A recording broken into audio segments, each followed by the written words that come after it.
Hello అండి. ఈరోజు వీడియోలో అందరూ మీ వెనకాలే తిరగాలంటే ఈ ఒక్క కూర చాలండి. ఎందులో కన్నా అద్దిరిపోతది.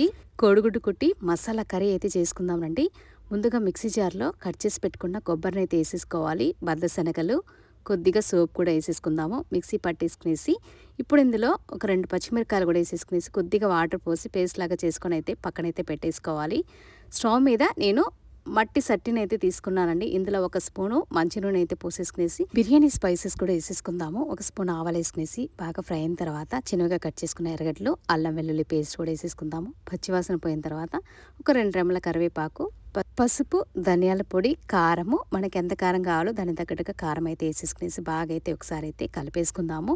ముందుగా కట్ చేసి పెట్టుకున్న టొమాటోలు కూడా వేసేసుకోవాలి. కొద్దిగా సాల్ట్ కూడా వేసుకునేసి మొత్తాన్ని అయితే ఒకసారి అయితే మిక్స్ చేసేసుకుందాం. ఇప్పుడు ఇందులో ఒక గ్లాస్ వాటర్ అయితే పోసేసుకోవాలండి. ఈ టొమాటోలు మగ్గి మనకి సాఫ్ట్గా వచ్చేంత వరకు ఉడికించుకోవాలి. ఈ విధంగా వచ్చిన తర్వాత ముందుగా మనము పేస్ట్ చేసి పెట్టుకున్నాం కదా, ఆ మిక్సీ పట్టిన పేస్ట్ కూడా పోసేసుకోవాలి. అలా కలిపేసుకోవాలి. పచ్చివాసన పోయేంత వరకు అయితే కలిపేసుకుందాము.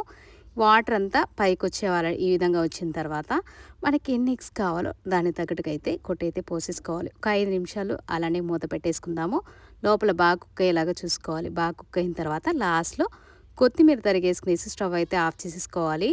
అలా అన్నము, చపాతి ఎందులో కన్నా అదిరిపోతుంది. మీరు ఇంట్లో ట్రై చేయండి. వీడియో నచ్చితే ఒక లైక్ అయితే కొట్టేసుకోండి. Thanks for watching.